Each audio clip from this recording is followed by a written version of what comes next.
Buenos días, mis queridos hermanos. Le ruego a nuestro Dios que nos envíe su Espíritu, que nos capacite para poder entender su verdad, su realidad, su perspectiva. Hoy vamos a tratar de entender un texto, una realidad que se nos ha quedado pendiente de la reflexión anterior y que os prometí que la volveremos a pasar, haré pasar. Y hoy vamos a tratar de entender esta profunda realidad. Necesitamos comprender la historia de este pueblo porque la última generación, el remanente final, no se puede permitir el lujo de volver a fallar. Necesitamos entender nuestra historia, nuestra auténtica realidad. La reflexión de hoy está titulada Cuando se promulgue el decreto. Esto es un tema que aquí en este ministerio lo hemos tratado una y otra vez. Esto es el asunto que el enemigo de Dios ha tratado y trata de esconderlo por todos los medios. Por eso la Iglesia hoy no entiende esta realidad, le es totalmente desconocida y realmente necesitamos comprender esta profunda realidad. Este texto tiene otro título, pero como no he seleccionado todo el texto, os lo dejaré el enlace en la descripción para que podáis acudir a él y poder comprobar vosotros y estudiar por vosotros mismos, ¿verdad? Lo que he omitido son algunos hechos dirigidos exclusivamente a unas personas, porque el título de la reflexión en realidad es la mundanalidad en la Iglesia, pero a nosotros nos interesa lo que es profecía, historia también, ¿verdad? Porque son cuestiones que tienen que ver con ellos, y enseguida veréis por qué digo lo que digo, pero tiene que ver exclusivamente con nosotros hoy, ahora mismo, ¿verdad? Por lo tanto, he titulado la reflexión hoy en este subcapítulo, por decirlo de alguna manera, la cuarta vigilia de la noche, ¿verdad? Esta es la tercera parte de esta serie, pero la reflexión de hoy la he titulado Cuando se promulgue el decreto, y vais a ver por qué. Cuando llegaremos, por la gracia de Dios, os lo comentaré, ¿verdad? Es parte de lo que está escrito, del texto. Para poder entender esta realidad, vamos a empezar por el principio. En la reflexión anterior estudiamos un texto empezamos con un texto que es parte de aquí, de esta reflexión, es un párrafo, enseguida lo veréis, pero los textos base de la reflexión anterior eran de Joyas de los Testimonios y de Testimonios para la Iglesia, tomo 5. En este caso, este texto es Testimonio de la Iglesia, tomo 2. El tomo 2 abarca, dice, el periodo de 3 años comprendido entre febrero de 1868 y mayo de 1871. Es decir, 3 años. 1868 son apenas pocos años, muy pocos años, desde que esta iglesia dejó de ser movimiento y se hizo iglesia, ¿verdad? Se formó como iglesia, como institución. El tomo 5, en cambio, abarca el periodo de 1881-1889, perdón. Es decir, abarca la década de los 80-90. Aquí vemos 68-71. El tomo 2 solamente 3 años. ¿Por qué os explico todo esto? Porque vais a ver cómo de grande es el amor de Dios. Cómo se nos revela Dios. Y necesitamos entender esta profunda realidad porque las vigilias, esta serie de la cuarta vigilia de la noche, todas las vigilias, dijimos, en ninguna vigilia los vigilantes vigilan, ¿verdad? Por eso Dios es obligado, se ve obligado a terminar con un pequeño remanente. ¿Por qué? Porque la iglesia, ¿verdad? La iglesia, las generaciones, una detrás de otra sucesivamente, duermen. Y hoy no entendemos el decreto divino, no entendemos la boda del Cordero. De hecho, la Iglesia considera que la boda del Cordero tiene lugar en el cielo. Hoy vamos a ver esto claramente y lo vamos a ver desde la primera generación. Este mensaje fue dirigido a la primera generación, 1868-1871, antes de 1888. Os explico todo esto, mis queridos hermanos, porque necesitamos ubicarnos históricamente dónde estábamos en todo momento. Y vais a ver que lo que hoy nos dice tiene doble aplicación. Y no es porque lo digo yo, sino porque el texto mismo nos lo dice. Esto es la demostración de que ni ellos vigilaron y nosotros tampoco. No entendemos esta realidad, ¿verdad? Vamos a entrar en el texto. Una vez explicado todo esto, espero que os pueda ayudar. Necesitábamos entender todo esto para poder entender el contexto de todo lo que nos dirá, ¿verdad? Y fijaos, recuerden, estamos en la época 1868-1871. Y fijaos cómo empieza, para que veáis desde cuándo empezaron los problemas de esta iglesia. Nada más formarse, ya empezaron los problemas. Y fijaos lo que dice. Esto es profecía, ¿verdad? Se me mostró que el amor al mundo ha alejado en gran medida a Jesús de la iglesia. 1871, ¿verdad? Ha alejado en gran medida a Jesús de la iglesia. Es decir, de la primera generación, ¿verdad? Ahora, tenéis que reflexionar sobre este asunto. Y tenemos que reflexionar.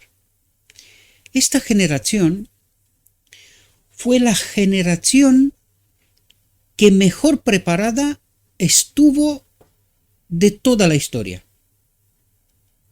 Tenían a Cristo en medio de ellos, es decir, el Espíritu Profecía, el Espíritu Santo, ¿verdad? Cristo estaba en medio de ellos. Sin embargo, fijaos, qué prontito, 1868-1871, dice, se me mostró. ¿Quién le está revelando toda esta realidad? Cristo mismo, ¿verdad? Se me mostró que el amor al mundo, ¿cuál es la clave?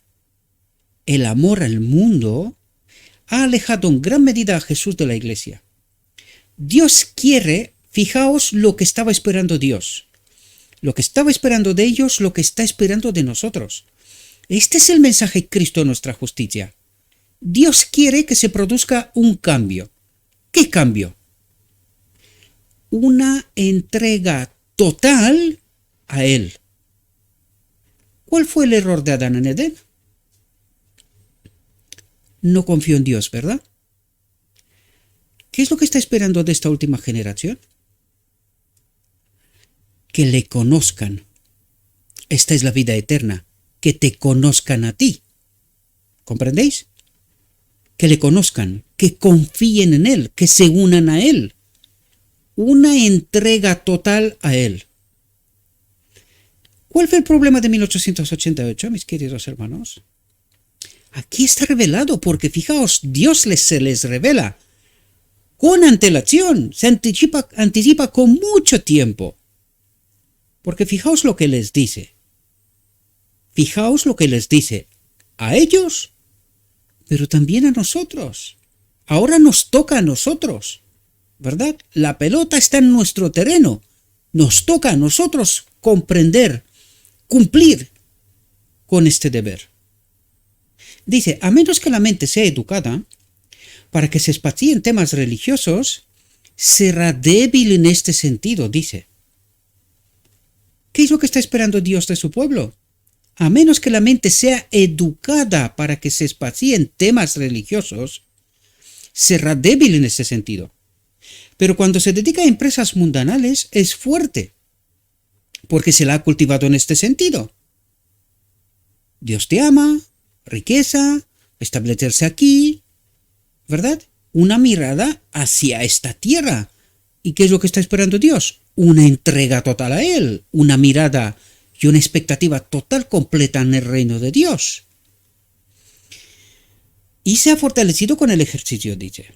La razón por la cual les resulta tan difícil vivir vidas religiosas a los hombres y mujeres es que no ejercitan la mente para la piedad. No ejercitan la mente para la piedad. Y dijimos en la reflexión anterior, cuando hacía referencia a los maestros y decían que ellos prefieren hablar del yo, ¿verdad? Hablar cuentos, historias, fábulas. ¿Qué es lo que Dios espera? Que nosotros nos espaciemos, ¿verdad? Dice, ejercitemos la mente para la piedad, comprendamos la verdad. Lo escrito está en toda su profundidad. Dice, se la ha entrenado para que discurra en la dirección opuesta. ¿Cuál es la dirección opuesta? Dios te ama, te bendice, tendrás de todo aquí, ¿verdad? Todo aquí. Esta es la dirección opuesta, porque la dirección que Dios espera es totalmente otra. Una entrega total a Él, que no tiene nada que ver con este mundo, ¿verdad? A menos que la mente se ejercite constantemente para obtener conocimiento espiritual y trata de comprender el misterio de la piedad. ¿Qué es el misterio de la piedad? ¿Quién era Cristo? Su obra, su sacrificio, la encarnación, la cruz, su obra expiatoria en el lugar santo, el lugar santísimo, hasta la boda del Cordero, ¿verdad? Todo esto es parte del misterio de la piedad. Pregunto, ¿nos ha engañado el enemigo? ¿Cuántas cosas hemos tratado en este ministerio de comprender? Sorprendentes, porque hasta el día de hoy, llevamos ya 2 años en este ministerio, la gente queda comprendida y tan poquita gente entiende estas realidades. A pesar de que está escrito, hoy entenderemos esta realidad de nuevo, pero de nuevo habrá mucha gente que confiará en la mayoría, justo lo que está pasando en el mundo hoy, ¿verdad? Porque lo que está pasando en el mundo hoy revela el gran engaño, el gran conflicto. Como el enemigo nos ha engañado que este mundo es factible, y hoy el mundo está bloqueado por el miedo. Compartí hoy unas cuantas cuestiones en el grupo de Telegram, pero no puedo compartir todas las cosas, porque yo no quiero cambiar la temática del grupo de Telegram. Es un grupo de estudio de la Biblia, de la profecía, para poder entender nuestra realidad. Pero lo que está pasando hoy revela un bloqueo sistémico en todas las áreas, en realidad. Los jueces tienen miedo de tomar decisiones. Los abogados pelean, pero para nada, la ley no se cumple. La Constitución, todas las constituciones pisoteadas. Un bloqueo sistémico que revela el gran engaño del enemigo. Como nos ha engañado creyendo que este mundo es factible, pero que ha llegado la hora. Estamos en el tiempo de angustia. El que sabe, tiene la mente despierta, entiende. El que no, seguirá durmiendo. No lo digo yo, está escrito, lo veremos enseguida, ¿verdad? Pero esto nos revela cómo de engañados estamos, queridos. Cómo nos ha engañado en que en tantas cosas no comprendimos. Incluso lo que sabíamos, hoy está pervertido. Y ya no lo entendemos como debería, ¿verdad? A menos que la mente se ejercite constantemente para obtener conocimiento espiritual y trate de comprender el misterio de la piedad, esta es la clave, ¿verdad? Será incapaz de apreciar las cosas eternas. Incapaz. Esto es lo que está pasando hoy. Esto es lo que está pasando hoy. Muchísima gente. Vi al presidente de la conferencia de la división de Kansas, ¿verdad? Compartí este material también en el grupo de Telegram, dando la voz de alarma de que se les están obligando a tomar la medicina, y la conferencia general promueve todo esto. Este es el paso previo. Lo siguiente dirán, no tomen la medicina.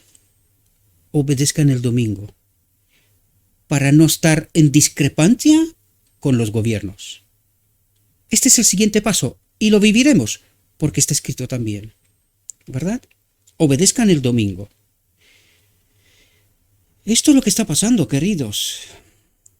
Y dicen, a menos que la mente se ejercite constantemente para obtener conocimiento espiritual y trata de comprender el misterio de la piedad, será incapaz de apreciar las cosas eternas porque no tiene experiencia en este sentido y no se entera de lo que está pasando y de por qué, ¿verdad? Esa es la razón por la cual casi todos consideran que están cuesta arriba a servir al Señor, porque no entienden la verdad. Entienden otras cosas, verdades pervertidas, ¿verdad?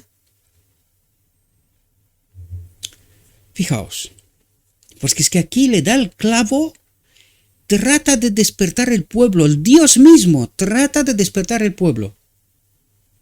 Pero ya sabemos que aquella generación falló.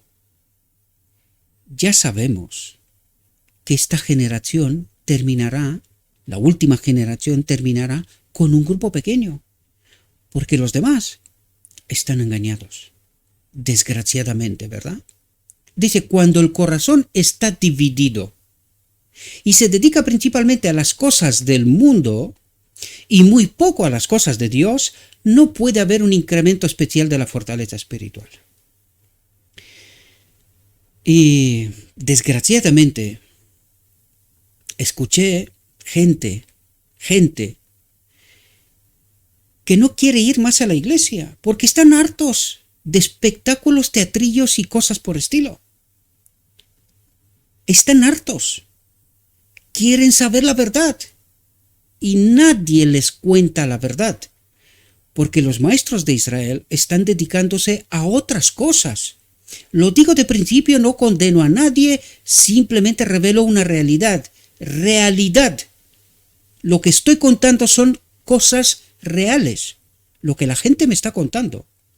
Y están hartos de ir a una iglesia así, donde no aprenden nada. Están con un corazón dividido, porque no saben cuál es la verdad. ¿Verdad? Es verdad que una culpa la tenemos todos, porque esto es de todos. Yo no soy un ser especial, en absoluto. No, Dios se nos revela a cada uno, ¿verdad? Pero desgraciadamente la realidad es la que es. Y no puede ser de otra manera. Si la mayoría será engañada, es lógico, ¿verdad? Según la profecía, que esto pase. Y que la gente experimente un hartazgo, ¿verdad? Cuando el corazón está dividido y se dedica principalmente a las cosas del mundo, teatros, teatrillos, apariencias, cosas, lo que quieras, pero no Dios, y muy poco a las cosas de Dios, no puede haber un incremento especial de la fortaleza espiritual. Y la gente está confusa, no sabe qué creer ni qué seguir. Por eso mucha gente se volverá en contra de sus maestros. Desgraciadamente será demasiado tarde, ¿verdad? Las empresas mundanales reclaman una porción grande de la mente y requieren el uso de sus facultades. Por lo tanto, en este sentido, hay fortaleza y poder que absorben más y más de los intereses y afectos, mientras cada vez queda menos para dedicarlo a Dios. Es imposible que el alma florezca mientras la oración no es un ejercicio especial de la mente. Y aquí, queridos, me dirijo a nivel personal. Somos culpables. Por esto, Dios nos da la clave. Somos culpables por esto, porque la oración es, más bien escasea. No es una clave importante de nuestra vida, junto con el estudio de lo escrito está. Y por eso el juicio es personal. Cada uno hemos de dar cuenta de lo que creemos. No tenemos que estar pendientes de nadie. No podemos confiar en el hombre, sino que nuestra confianza ha de ser depositada en Dios, completamente. Eso es lo que dijo que esperaba antes, una entrega total a Él. Y aquí nos habla Dios personalmente. Fijaos lo que nos cuenta. La oración secreta es muy importante. En la soledad, el alma comparece desnuda ante el ojo escrutador de Dios y se examina todo motivo. La oración secreta, cuán preciosa es. El alma en comunión con Dios. ¿Cómo nos unimos a Dios? Oración y estudio de la palabra. Es así como estamos unidos a Cristo, ¿verdad? Dice, la oración secreta solo debe ser oída por Dios. Solo debe ser oída por Dios.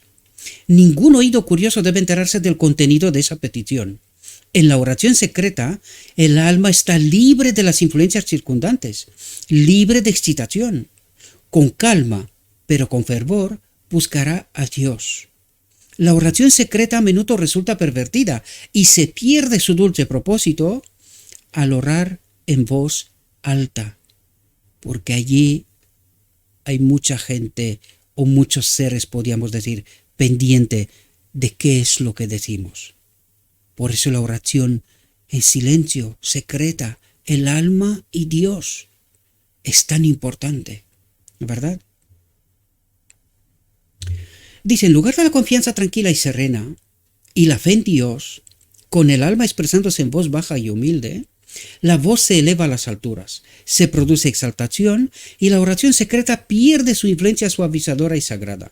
Se produce una tormenta de sentimientos, una tormenta de palabras, de modo que resulta imposible discernir esa vocecita que está aquí en el arca del pacto, que nos habla, ¿verdad?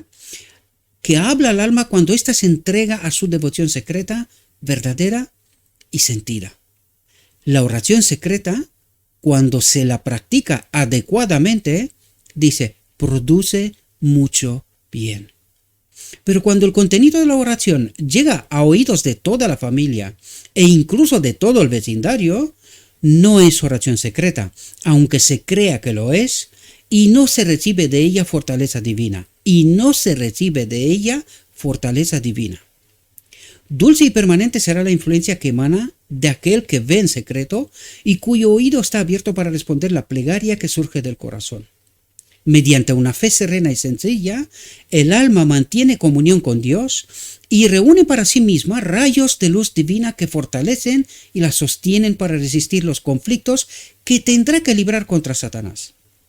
Dios es la torre de nuestra fortaleza.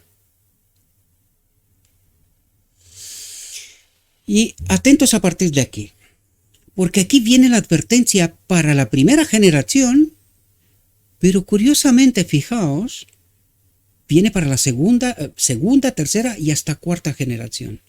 Fijaos lo que nos dice a partir de aquí. Jesús nos ha dejado esta palabra, clave. Velad pues, porque no sabéis cuándo vendrá el Señor de la casa, si al anochecer, o a la medianoche, o al canto del gallo, o a la mañana, para que cuando venga de repente no os halle durmiendo. Y lo que a vosotros digo, a la primera generación, ¿verdad? Dice, aunque en este caso les dijo a los apóstoles, ¿verdad? Y lo que a vosotros digo, a todos digo, velad. Clave, sumamente importante. Estamos esperando y velando con la mira puesta en el regreso del Maestro, que traerá el amanecer, no sea que viniendo de repente nos encuentre durmiendo. Atentos lo que dice aquí. ¿A qué tiempo se refiere aquí?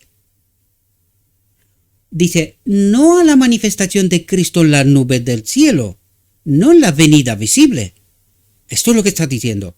No a la manifestación de Cristo en las nubes del cielo, para encontrar un pueblo dormido. ¿Para encontrar qué? Un pueblo dormido. Es decir, esta es la venida para vengarse, de venganza, ¿verdad? Al mismo tiempo recoge a los que ya son suyos, ¿verdad? Pero fijaos lo que dice. ¿A qué tiempo se refiere aquí? No a la manifestación de Cristo en las nubes del cielo, la visible, ¿verdad? Para encontrar un pueblo dormido. Dice, no, sino cuando regrese de su ministerio en el lugar santísimo del santuario celestial, cuando deponga sus atuendos sacerdotales y se revista de atavios de venganza, y cuando se promulgue el decreto que dice, ¿De qué venida habla aquí? Dice, ¿a qué tiempo se refiere aquí? A la boda del Cordero, la venida invisible, ¿verdad? Cuando se promulga el decreto que dice, el que es injusto sea injusto todavía, y el que es justo practique la justicia todavía, y el que es santo santifíquese todavía. Habla de la boda del Cordero, ¿verdad? ¿Estamos esperando nosotros esto? ¿Entendemos nosotros esta realidad? ¿Sabemos cuándo tiene que ocurrir la boda del Cordero y lo que esto significa para el hombre, para la humanidad, para el remanente final? Espero que os podáis dar cuenta, queridos, cómo los engañó a ellos. Esto se refiere a ellos, no a nosotros. Aunque ahora también nos toca a nosotros. Esto tiene doble aplicación. Era para ellos y para nosotros. Ahora nos toca a nosotros, ¿verdad? Los engañaron a ellos. ¿Nos engañará a nosotros también? Tiene toda la pinta que sí, ¿verdad? Toda la pinta la tiene. Porque la iglesia está esperando la boda del Cordero en el reino de Dios. ¿Y es cuándo? Antes de la venida visible. Lo dice claramente, ¿no? ¿A qué tiempo se refiere aquí? No a la manifestación de Cristo en la nube del cielo, sino antes. ¿Antes cuándo? En la boda del Cordero. No, sino cuando regrese de su ministerio en el lugar santísimo del santuario celestial, cuando deponga sus atentos sacerdotales y se revista de atavíos de venganza, y cuando se promulgue el decreto que dice, el que es injusto sea injusto todavía, y el que es justo practique la justicia todavía, y el que es santo santifíquese todavía. ¿Está esperando esto el pueblo de Dios? No, está esperando la ley dominical. ¿Que tiene su importancia? Sí. ¿Más importante que esto? Más.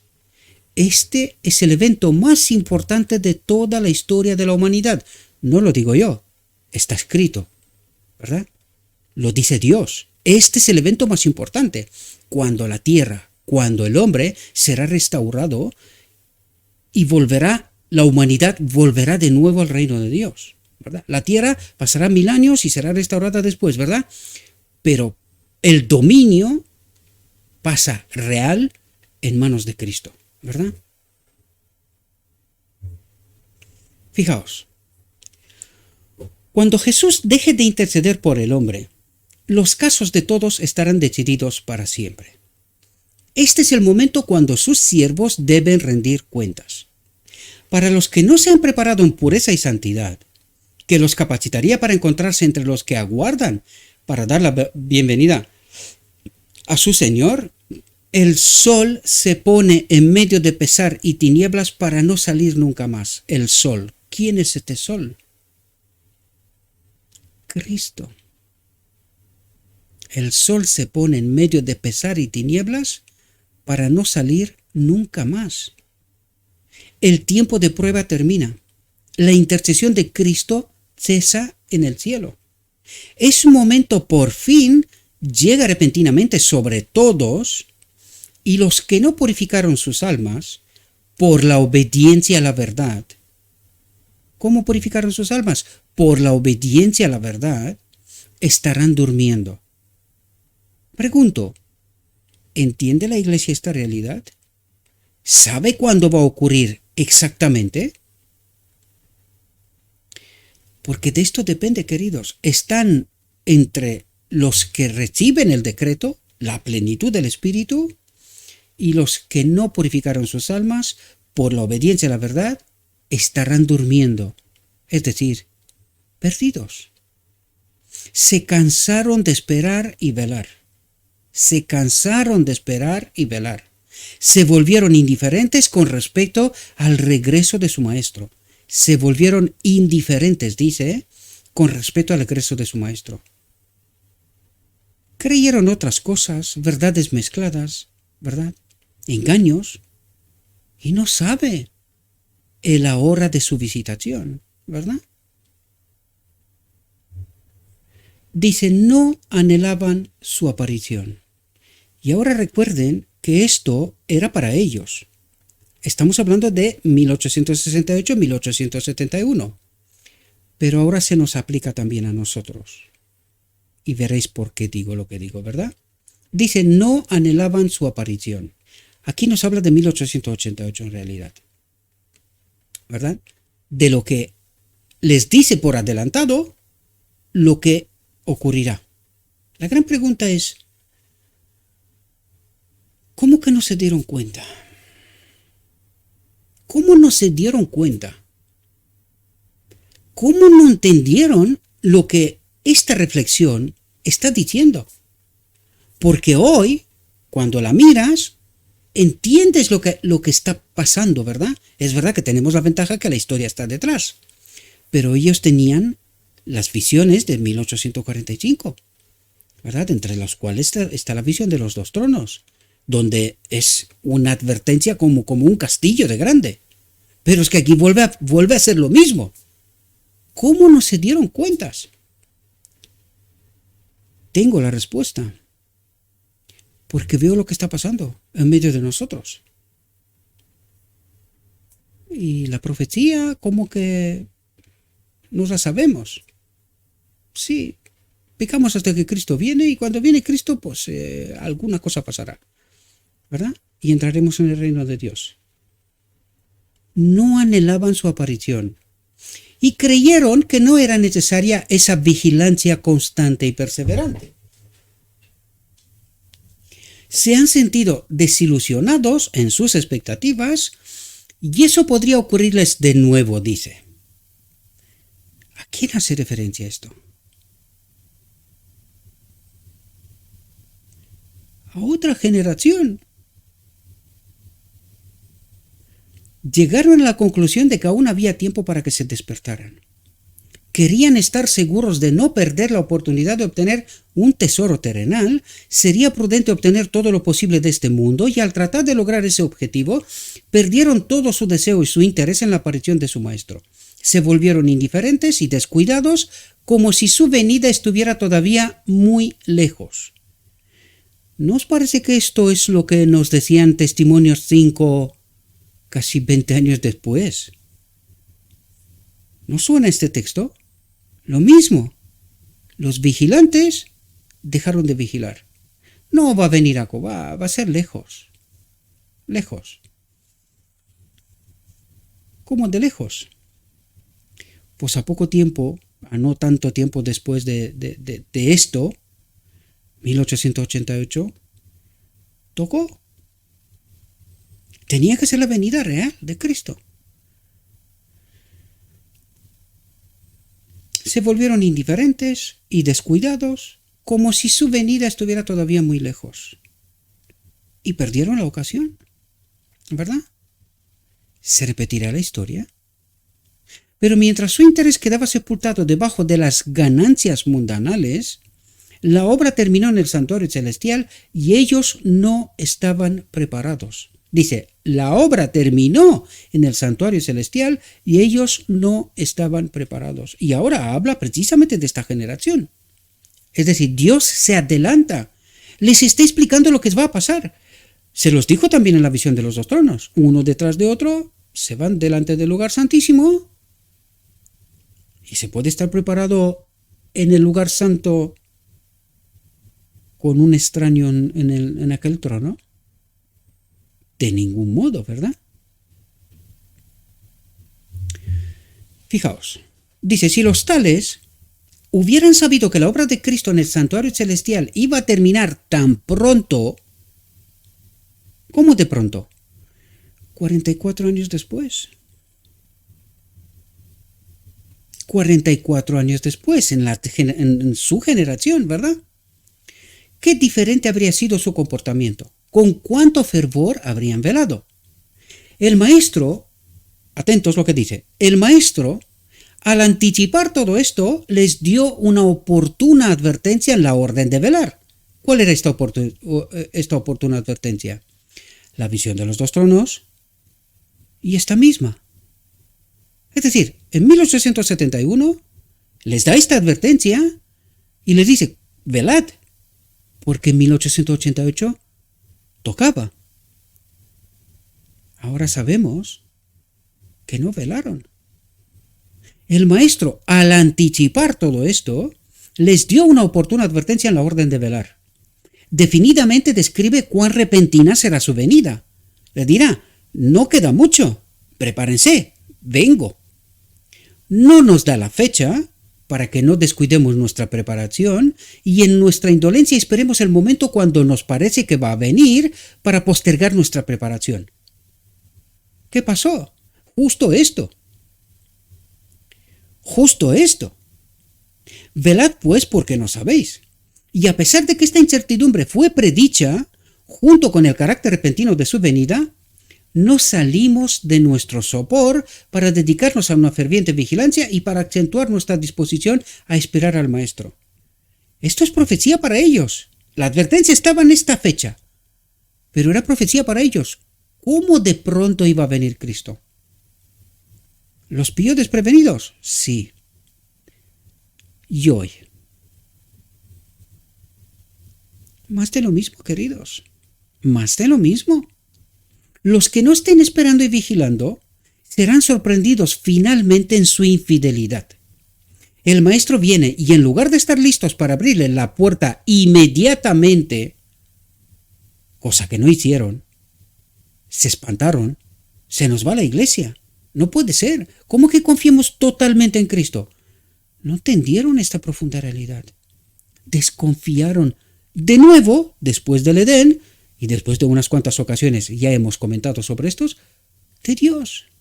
No confiaron plenamente en Él, como la cabeza, como el que es la iglesia, el que dirige a su pueblo, ¿verdad? El que purifica, el que santifica, el que salva, transforma, ¿verdad? El Maestro viene y en lugar de estar listos para abrirle la puerta inmediatamente, están sumidos en un sopor mundano y finalmente se perderán. ¿Ellos? ¿Y nosotros? ¿Entendéis quién es nuestro Dios? Y aquí viene el párrafo que, en la reflexión anterior, hemos tratado con detalle. No volveremos a tratarlo porque no hace falta decir dos veces las mismas cosas, ¿verdad?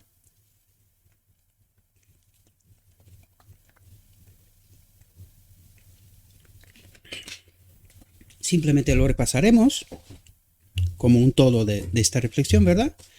Pero no entraremos en detalles. Sin embargo, esto se dirige a otra generación.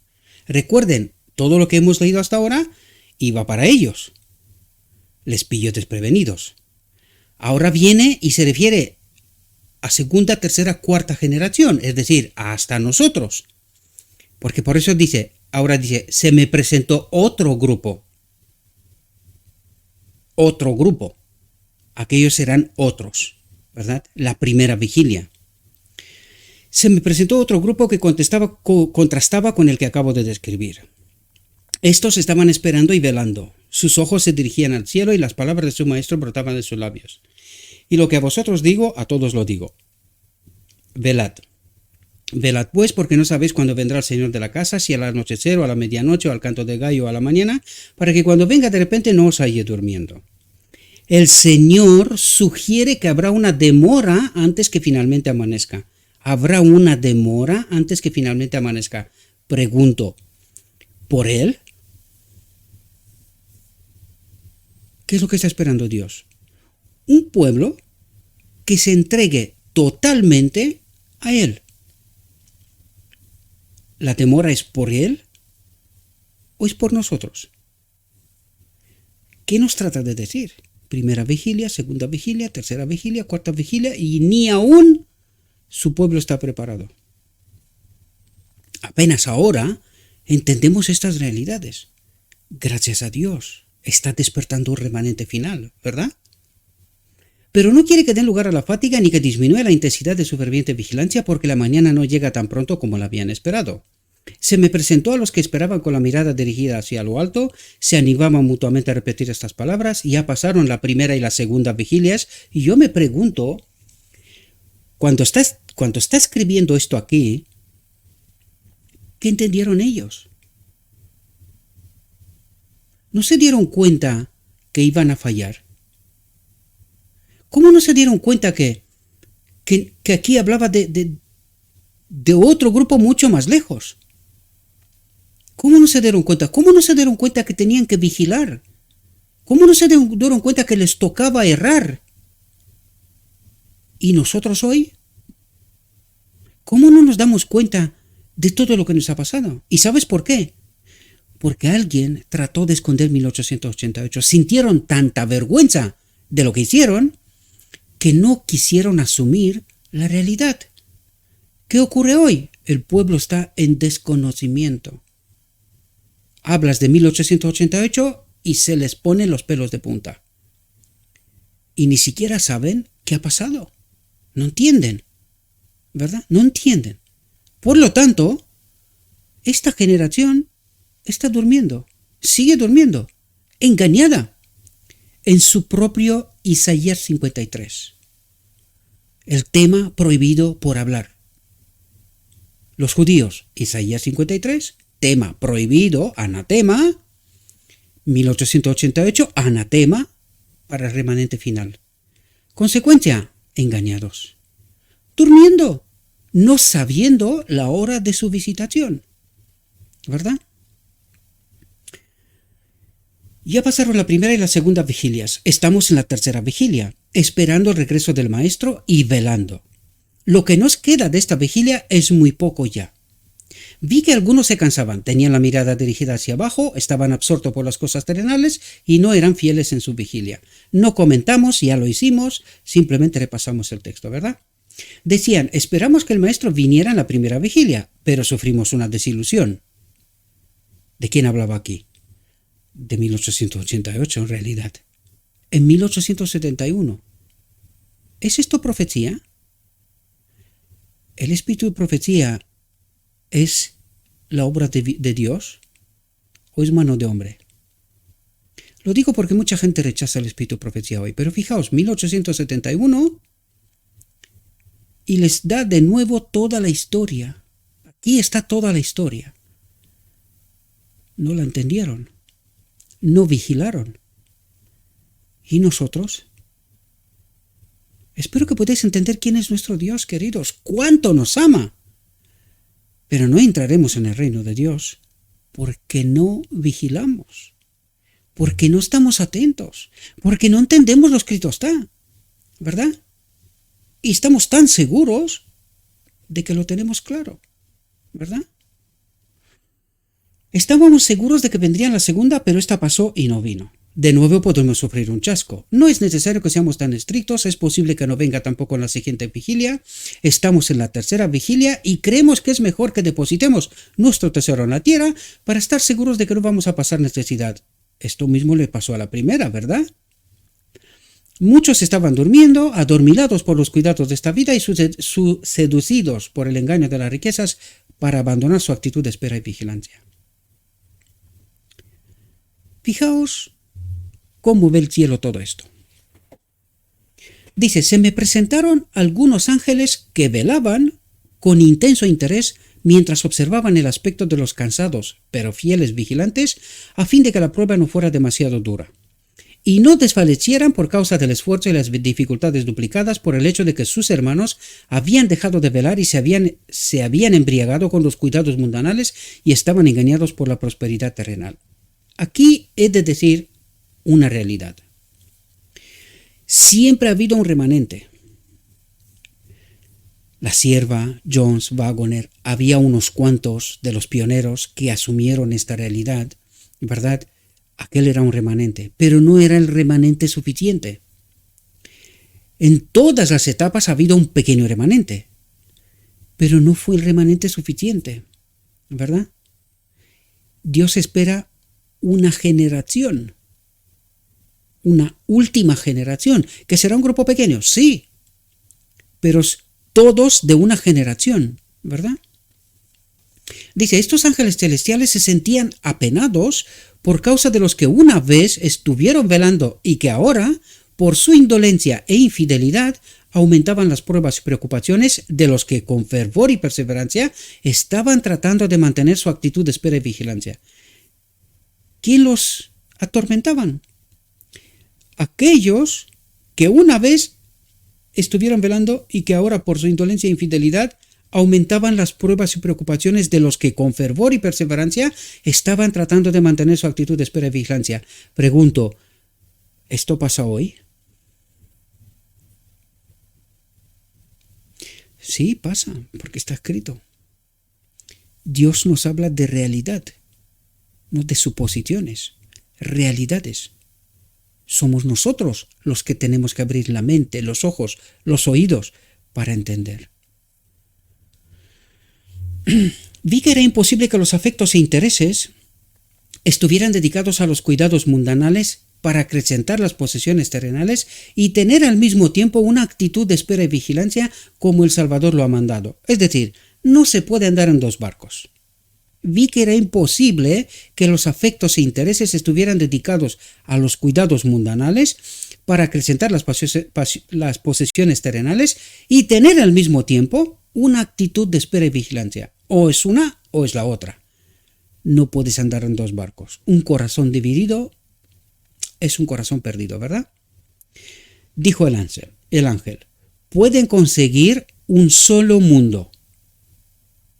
Uno solo. O es este o el otro. Para lograr el tesoro celestial, deben sacrificar el terrenal. ¿Entendéis lo que está esperando Dios?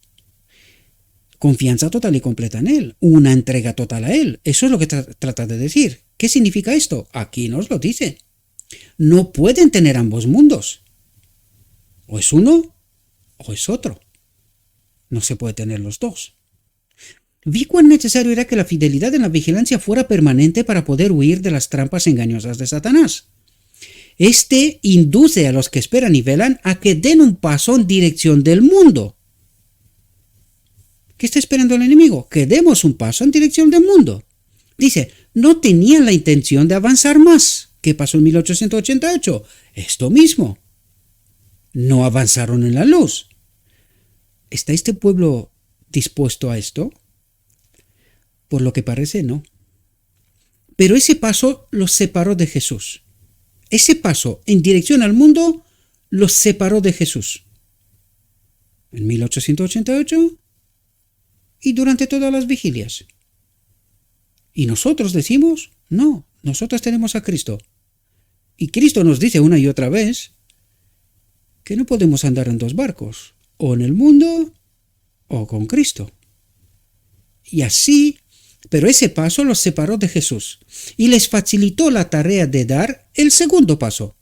Y así se da un paso tras otro en dirección del mundo, hasta que la única diferencia que hay entre ellos y este es una profesión de fe, un mero nombre, el remanente. Pero solo una profesión de fe no es realidad.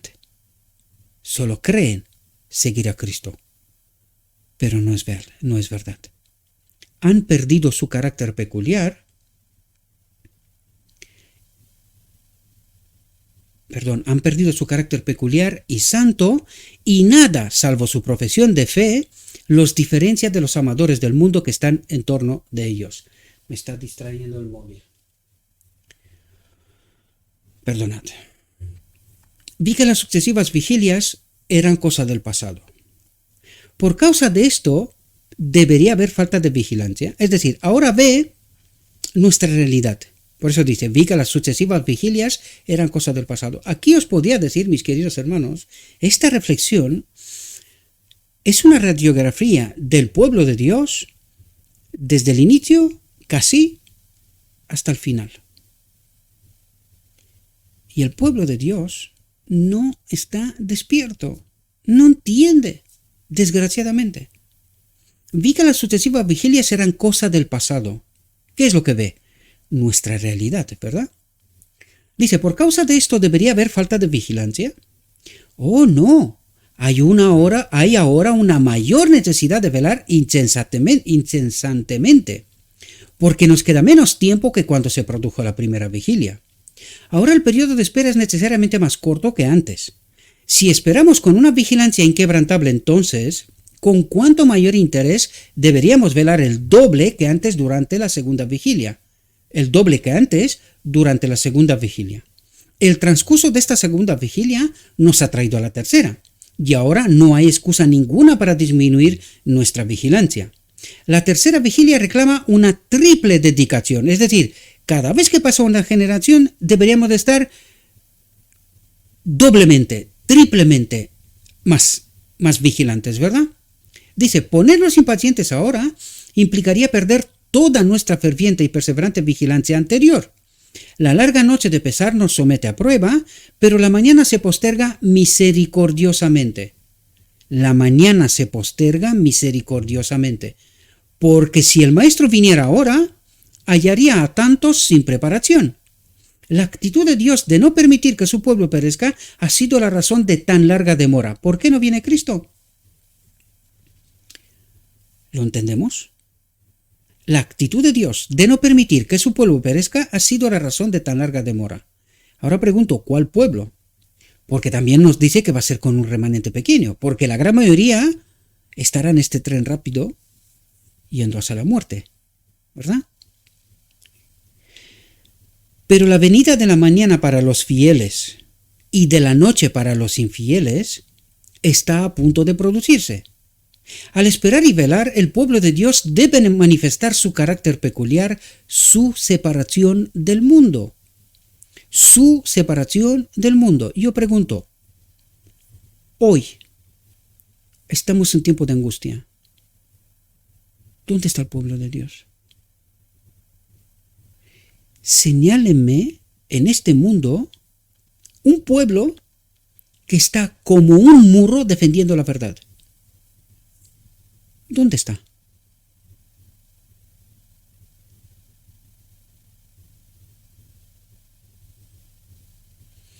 Por eso digo en muchas ocasiones, mis queridos hermanos, despierten.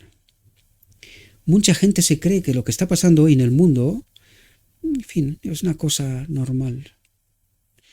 Es normal solo por una razón. Están dormidos, no se enteran.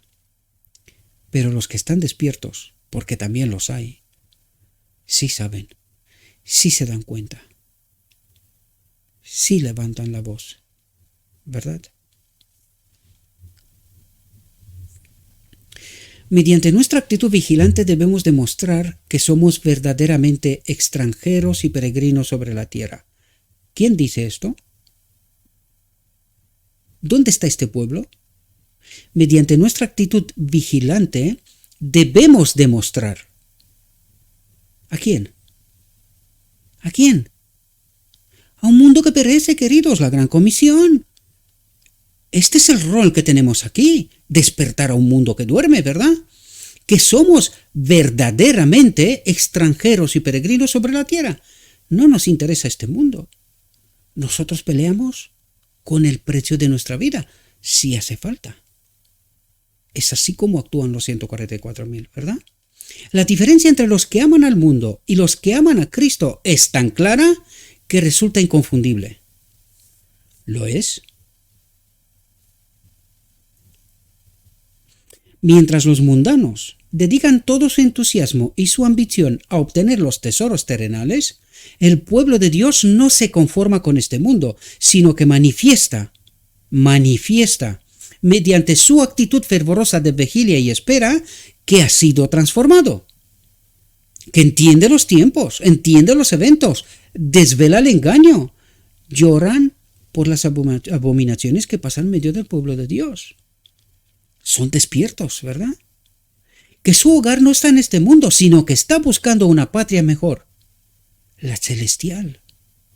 Espero, mis queridos hermanos y hermanas, que ustedes no leerán estas palabras sin ponderar cuidadosamente su importancia. Fíjate cómo lo subraya.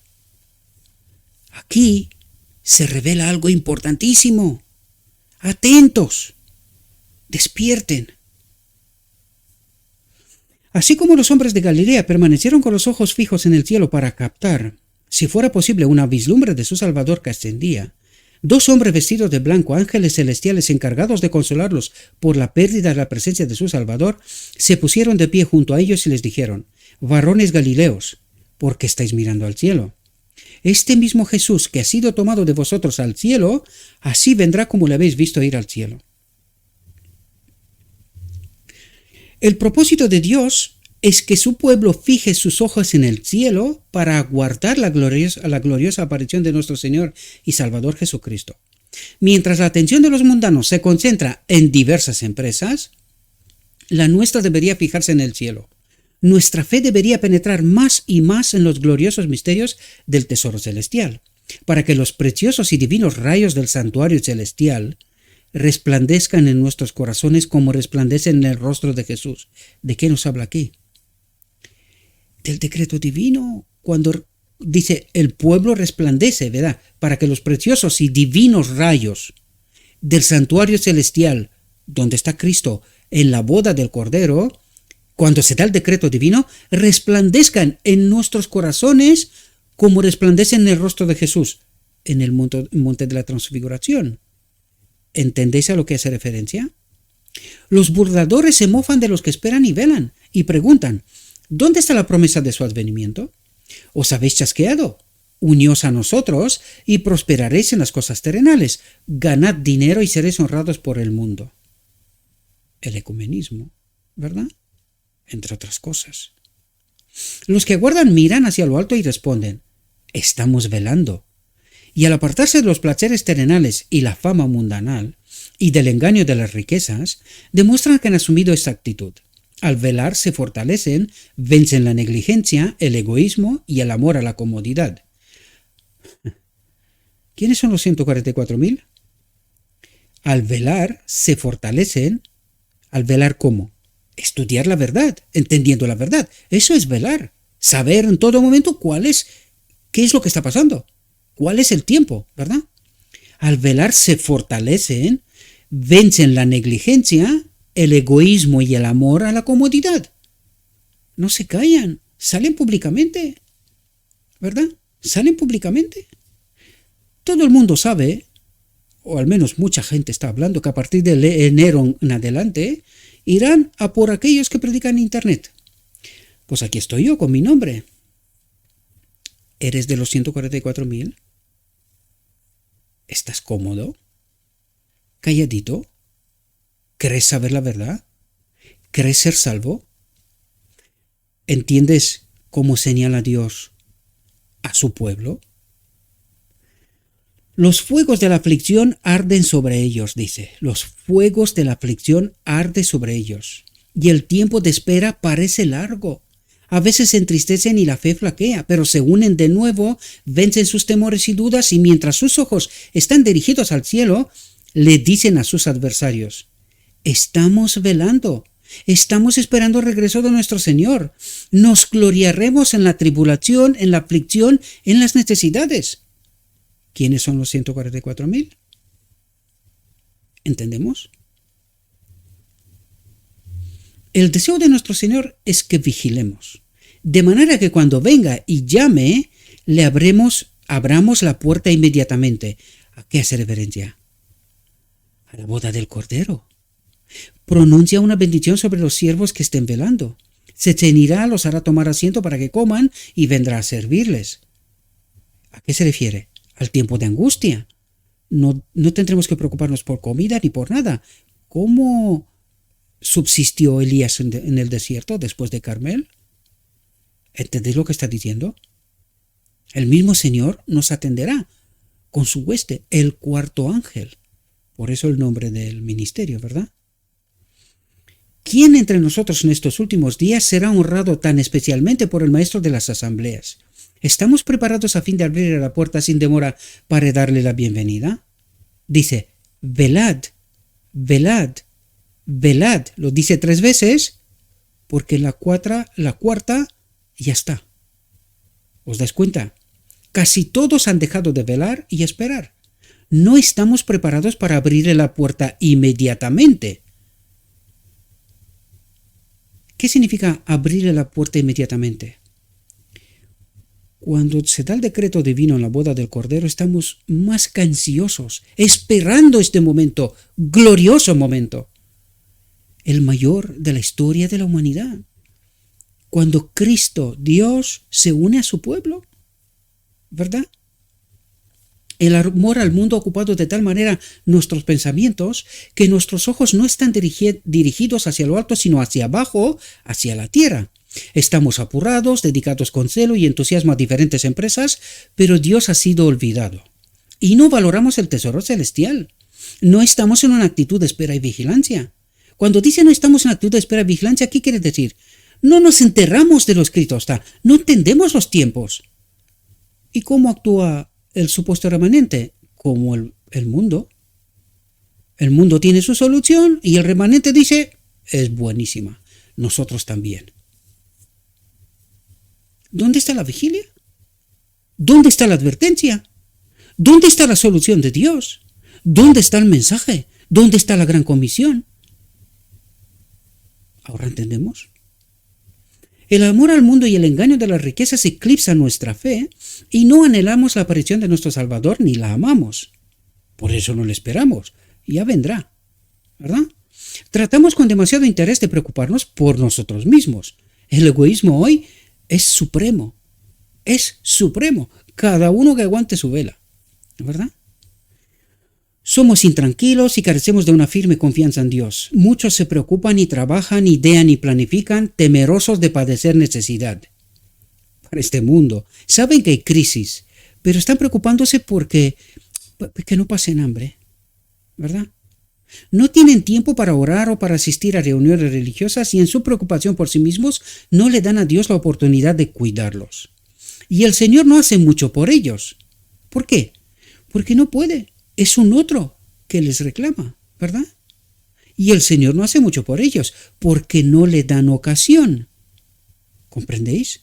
Se preocupan demasiado por sí mismos y creen y confían poco en Dios. Y Dios no puede obrar, ¿verdad? Porque un otro les reclama. Están con la mirada hacia la tierra, preparándose para que no tengan necesidad aquí. No están preparando ni confiando plenamente en Cristo, ¿verdad? El amor al mundo ejerce una terrible influencia sobre la gente a la cual el Señor ha mandado velar y orar constantemente. No sea que venga de repente y los encuentre durmiendo. No améis al mundo ni las cosas que están en el mundo. Si alguno ama al mundo, el amor del Padre, el Espíritu del Padre no está en él. ¿Comprendemos? Por lo tanto, no podemos acudir a la boda del Cordero. No podemos estar unidos a Cristo. Porque todo lo que hay en el mundo, los deseos de la carne, los deseos de los ojos y la vanagloria de la vida, no proviene del Padre, sino del mundo, del enemigo. ¿Comprendéis? Y el mundo pasa y sus deseos, pero el que hace la voluntad de Dios permanece para siempre. El que hace la voluntad de Dios, ¿verdad? Se me mostró que el pueblo de Dios que profesa creer la verdad presente no se encuentra en una actitud de espera y vigilancia. Los hijos de Dios están incrementando sus riquezas y están depositando sus tesoros en la tierra. Se están volviendo ricos en las cosas mundanas, pero no ricos en Dios. No creen que el tiempo sea corto, no creen que el fin de todas las cosas está cerca, que Cristo está a las puertas. Pueden profesar mucha fe, pero se engañan a sí mismos, porque solo pondrán en práctica la fe que realmente poseen, que es poca o casi nada, ¿verdad? Sus obras ponen de manifiesto el carácter de su fe y dan testimonio ante los que los rodean que la venida de Cristo no se va a producir en esta generación. Por eso se conforman con el mundo, por eso tienen miedo, por eso quieren vacunas o medicinas. Ya se me soltó la palabra, ¿verdad? Se conforman con el mundo. ¿Dónde está la voz de Cristo? ¿Dónde está el mensaje? No está ni se le encuentra casi, ¿verdad? De acuerdo con su fe serán sus obras. Están añadiendo una casa a la otra y un terreno al otro. Son ciudadanos de este mundo.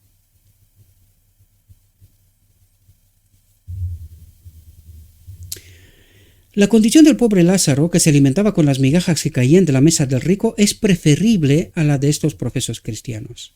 Si verdaderamente tuvieran fe, en lugar de aumentar sus tesoros aquí en la tierra, los estarían vendiendo para liberarse de esas cosas terrenales que estorban, y para transferir sus tesoros al cielo. Entonces el interés de sus corazones estará allá, porque el corazón del hombre estará donde se encuentre su mayor tesoro. Muchos de los que profesan creer la verdad dan testimonio acerca de lo que más valoran está en este mundo.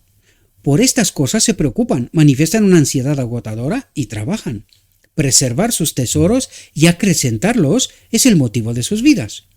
Han transferido tan pocas cosas al cielo, han hecho un depósito tan pequeño en el tesoro celestial, que sus mentes no se sienten especialmente atraídas hacia esa tierra mejor. Han hecho amplios depósitos en las empresas de esa tierra, y esas inversiones, como el imán, atraen sus mentes para separarlas de lo celestial e imperecedero y dirigirlas hacia lo terrenal y corruptible. Porque donde esté vuestro tesoro, allí estará vuestro corazón. El egoísmo encierra a muchos de los que están alrededor de nosotros con bandas de hierro. Es mi campo, son mis bienes, es mi negocio, es mi mercadería. Incluso los clamores de los seres humanos no encuentran eco en ellos. Hombres y mujeres que profesan esperar y amar la aparición de su Señor están enquistados en el yo. Se han apartado de lo noble y de lo semejante a Dios. El amor al mundo, los deseos de la carne, los deseos de los ojos y la vanagloria de la vida los han atado de tal manera que están ciegos. El mundo los ha corrompido y no se dan cuenta. Hablan de amor a Dios, pero sus frutos no manifiestan el amor al cual se refieren. Le roban a Dios los diezmos y las ofrendas, y la maldición agostadora de Dios recae sobre ellos. La verdad ha estado iluminando su senda a cada lado. Dios ha obrado maravillosamente para la salvación de las almas en sus propios hogares. Pero ¿dónde están sus ofrendas, que deberían haber presentado para agradecerles por todas las muestras de su misericordia? Muchos de ellos son tan desagradecidos como los animales. El sacrificio hecho en favor del hombre fue infinito, más allá de la comprensión de los más poderosos intelectos. No obstante lo cual, hombres que pretenden ser participantes de esos beneficios celestiales que se les concedieron a tan alto costo, son demasiado egoístas como para hacer algún verdadero sacrificio para Dios. Sus mentes están concentradas en el mundo, y solo en el mundo. En el Salmo 49 leemos: los que confían en sus bienes y de la muchedumbre de sus riquezas se jactan. Ninguno de ellos podrá en manera alguna redimir al hermano, ni dar a Dios su rescate, porque la redención de su vida es de gran precio y no se logrará jamás. Si todos recordaran y pudieran apreciar algo del inmenso sacrificio hecho por Cristo, se sentirían reprendidos por su temeridad y su supremo egoísmo. Vendrá nuestro Dios y no callará. Fuego consumirá delante de él y tempestad poderosa le rodeará. Convocará a los cielos de arriba y a la tierra para juzgar a su pueblo. Juntadme mis santos, los que hicieron conmigo pacto con sacrificio. Por causa del egoísmo y el amor al mundo, Dios queda olvidado y muchos padecen de esterilidad del alma y claman: mi debilidad, mi debilidad. Dios ha proporcionado medios a su pueblo para probarlo.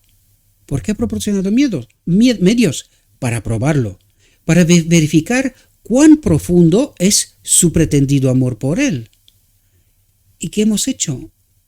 Hemos retenido, ¿verdad? Algunos se apartarán de él y abandonarán su tesoro celestial antes que disminuir sus posesiones terrenales y hacer con él un pacto con sacrificio. Los invita a ofrecer sacrificios, pero el amor al mundo cierra sus oídos y no quieren oír. Observe para ver quiénes de los que profesan aguardar la venida de Cristo estaban dispuestos a ofrecer de su abundancia sacrificios a Dios. Dice: atentos, porque están mirando a este pequeño remanente. Pude ver a unos pocos pobres y humildes que, como la viuda, se estaban privando a sí mismos para depositar sus blancas. Cada una de esas ofrendas es considerada por Dios un tesoro precioso.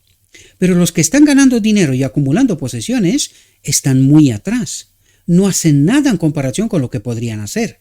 Están reteniendo sus bienes y robándole a Dios por temor de padecer necesidad. No se atreven a confiar en Dios. Y esta es la clave. Este es el error de Adán. Este es el error de 1888. Este será el error de la gran mayoría, desgraciadamente.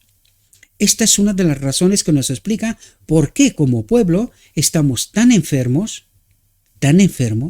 ¿Por qué? Porque andamos solitos, queridos. Somos tan egoístas que Dios no nos acompaña. Y eso es lo que está diciendo. Esta es una de las razones que nos explica por qué como pueblo estamos tan enfermos y tantos están yendo a la tumba. Hay codiciosos entre nosotros. También hay amadores del mundo y los que han retenido parte del salario de sus trabajadores. Algunos hombres que no poseían absolutamente nada de los bienes de este mundo, pobres y que dependían únicamente de su trabajo, han sido tratados con tacanería y en forma injusta. El amante del mundo, con un rostro duro y un corazón más duro todavía, ha pagado de mala gana la pequeña cantidad de dinero ganada con arduo trabajo. Así están tratando a su maestro. ¿Qué dice? ¿A quién está tratando así?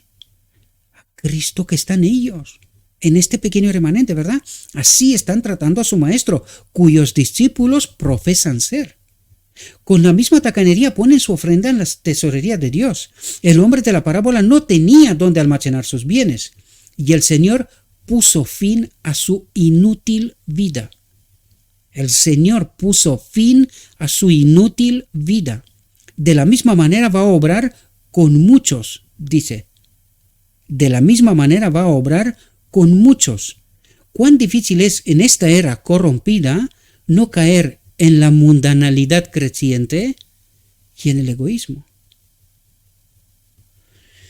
Espero que despertemos, queridos, porque el mensaje es fuerte, ¿eh? Cuán fácil es ser desagradecidos con el dador de todas nuestras mercedes. Se necesita mucha vigilancia y mucha oración con toda diligencia para guardar el alma. Mirad, velad y orad, porque no sabéis cuándo será el tiempo. Espero, mis queridos hermanos, me está distrayendo el teléfono de nuevo, no sé qué pasa esta tarde porque me llama un montón de gente. Espero que esta reflexión os pueda ayudar, mis queridos hermanos. Es el mensaje que necesitamos para este momento. Necesitamos despertar. Sé que no son muchos, pero los que son han de levantar la voz. No queda más tiempo. Estamos en el tiempo de angustia. Pronto se dará el decreto, tendremos la boda del Cordero y luego el decreto de muerte. Así que esto es tan cerquita, queridos, mucho más cerca que los tiempos de este mensaje. 1871 y 1888 estaba prevista la venida de Cristo, ¿verdad? En aquellos momentos. No vigilaron. Hoy estamos nosotros mejor preparados. ¿Estamos vigilando? Es decir, ¿entendemos bien la verdad? ¿Sabemos los tiempos? ¿Entendemos lo que está ocurriendo? Si entendemos, y ruego a nuestro Dios que así sea, al menos aquellos que siguen este ministerio y que por la gracia de Dios entienden la verdad, pues levanten la voz. Preparen este remanente. Hay un mundo en necesidad, desesperado, no entiende lo que está pasando. En el grupo de Telegram compartí un debate, abogados, jueces, hombres que supuestamente tendrían que velar o tienen que velar por la democracia, por la justicia, y no entienden lo que está pasando. Jueces. Se pisotean las constituciones, no se tienen en cuenta las leyes, no se escucha a la gente, se les engaña, se les somete, se les presiona, el miedo está por doquier. Pero hay un remanente que se está preparando, que estaba levantando la voz, que está dando el sonido certero de la trompeta. Y esta es mi oración y el deseo para cada uno de vosotros. Os deseo, mis queridos hermanos, que tengáis un próspero día y en todo lo que os he dicho, os lo he dicho en nombre de Cristo Jesús. Amén.